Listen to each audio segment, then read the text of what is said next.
O Livro dos Espíritos, Allan Kardec, capítulo 7, livro 2. Retorno à vida corporal, idiotismo, loucura. Pergunta 371. Tem fundamento a opinião segundo a qual os cretinos e os idiotas teriam uma alma de natureza inferior? Seriam esses espíritos inferiores? A resposta é não. Eles têm uma alma humana, frequentemente mais bem dotada do que se pode julgar num primeiro momento, e que sofre a insuficiência de meios para se comunicar, como o mudo sofre por não poder falar. Então é uma deficiência, no caso desses seres, que são, por sinal, especiais, A nossa sociedade já reconhece como pessoas especiais. Pergunta 372. Qual é o objetivo da providência ao criar seres desventurados como os cretinos e os idiotas? Aqui é uma parte, ancéfalo. Indivíduo que apresenta ancefalia, anomalia caracterizada pela ausência total ou parcial do encéfalo, no caso. É uma deficiência.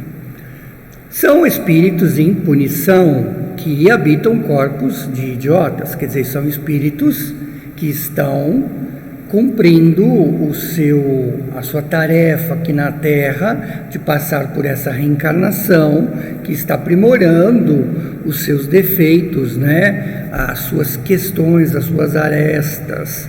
Não é à toa que eles estão passando por essa situação. Criaram uma situação em encarnações anteriores que neste momento pediram para passar nessa reencarnação como ancéfalos, como idiotas, como downs, como autistas, tantos outros anomalias, também do corpo. Esses espíritos sofrem com o constrangimento a que estão submetidos e pela impossibilidade de manifestação e em consequência dos órgãos não desenvolvidos ou defeituosos. Pergunta 372A. Não é, portanto, exato dizer que os órgãos não exercem predomínio sobre as faculdades? A resposta é a seguinte: não dissemos jamais que assim fosse. Os órgãos exercem uma grande influência sobre a manifestação das faculdades, mas não produzem as faculdades. Então, por exemplo, um indivíduo tem uma certa inteligência, um grau elevado de inteligência, mas se ele está num corpo debilitado, no encéfalo, ele vai ter dificuldade da manifestação por essa deficiência do organismo físico. Aí está a diferença. Um bom músico com um mau instrumento não fará boa música, o que não impede de ser um bom músico. É imperioso distinguir o estado normal do patológico. No estado normal, o moral supera o entrave material, ou seja, no estado espiritual, o espírito supera a parte material, obviamente. Mas há casos em que a matéria oferece resistência tal que as manifestações são obstaculadas ou adulteradas, como na idiotia e na loucura. São casos patológicos e, neste estado, a alma que desfruta de toda a sua liberdade. A lei humana a isenta de irresponsabilidade dos próprios atos,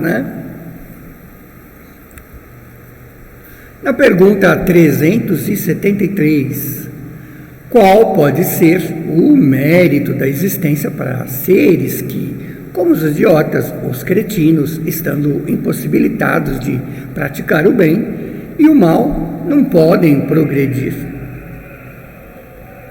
É uma expiação imposta pelo abuso que uma pessoa fez de certas faculdades.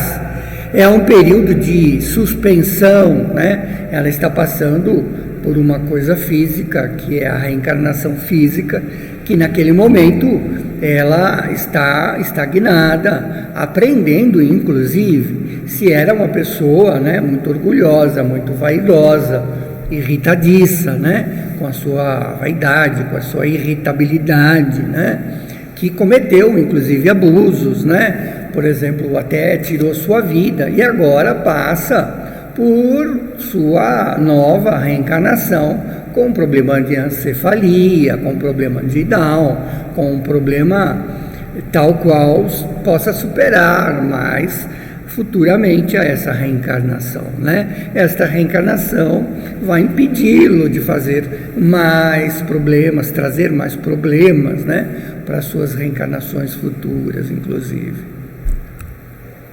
Pergunta 373A. O corpo de um idiota pode, desta forma, encerrar um espírito que teria animado um homem de grande gênio, de uma existência pregressa? Por exemplo, temos grandes gênios aí, Einstein, Sócrates, e Santos Dumont, tantos e tantos outros, né, Tesla. Assim, a genialidade torna-se às vezes uma desgraça quando dela se abusa.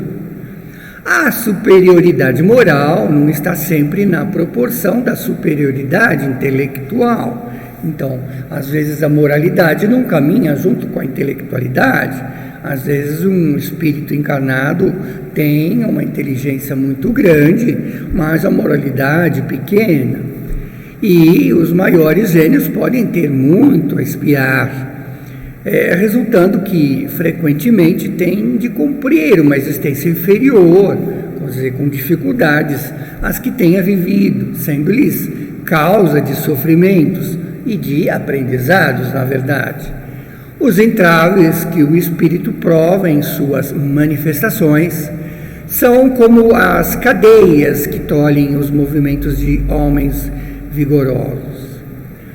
Pode-se dizer que o cretino e o idiota são mutilados do cérebro, como um coxo das pernas e como um cego dos olhos. Então, cada qual tem a sua deficiência, e essas deficiências lhe servem de aprendizado para o seu espírito, né? Talvez eles tenham atingido um certo grau de intelectualidade, mas que sua moralidade está bem baixa, então precisa progredir também pelo lado moral, né? Pergunta 374. O idiota no estado de espírito tem a consciência do seu estado mental? A resposta é sim, muitas vezes, porque compreende que as cadeias que embaraçam o seu desenvolvimento são uma prova e uma expiação, né? São coisas que vai ter que passar na sua vida atual, da sua reencarnação, para que possa progredir, né? Então, esse idiota, esse anencéfalo, esse Down, né? Ele tem a consciência desse estado mental. A pergunta 375. Qual é a situação do espírito na loucura? O espírito, no estado de liberdade, recebe diretamente suas impressões e exerce diretamente a sua ação sobre a matéria. Quando é encarnado, encontra-se em condições totalmente diferentes e nas contingências de fazer apenas com a ajuda dos órgãos especiais. Que uma parte ou conjunto desses órgãos sofram alterações e a sua ação ou suas impressões no que concerne a esses órgãos são interrompidas. Se perde os olhos, fica cego, ouvidos, fica surdo e assim por diante. Imagine agora se os órgãos que presidem os efeitos da inteligência, né, e da vontade seja parcialmente, né, ou inteiramente agredidos ou modificados. Será facilmente compreensível que o espírito, somente tendo seu serviço apenas órgãos incompletos ou alterados, deve entrar em perturbação, da qual ele mesmo, em seu foro íntimo, tem perfeita consciência, mas curso não lhe é mais possível deter, né? A pergunta 375A. Desta forma, é sempre o corpo e não o espírito que está desorganizado? Verdade, sim, mas é necessário atentar para o fato de que, se o espírito age sobre a matéria, da mesma forma esta reagirá sobre ele em certa proporção, e que o espírito pode se encontrar momentaneamente impactado, revoltado pela alteração dos órgãos, pelos quais se manifesta e recebe suas impressões.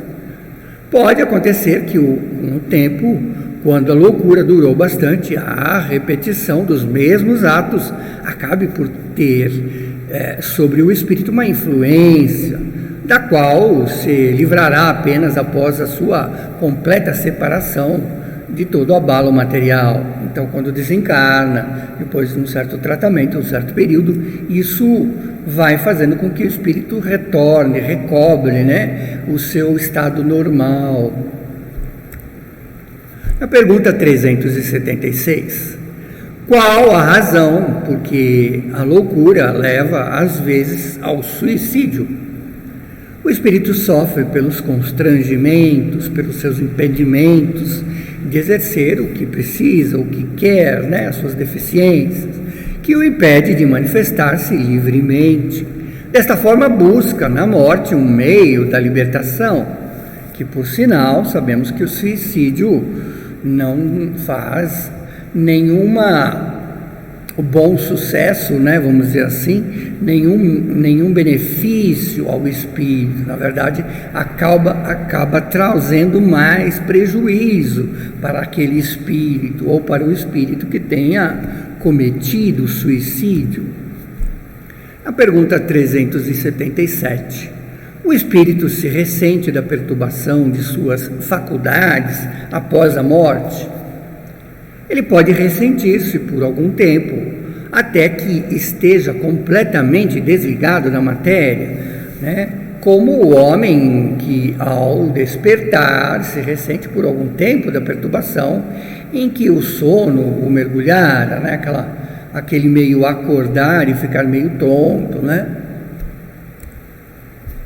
Na pergunta 378. Como as alterações cerebrais podem reagir sobre o espírito após a morte?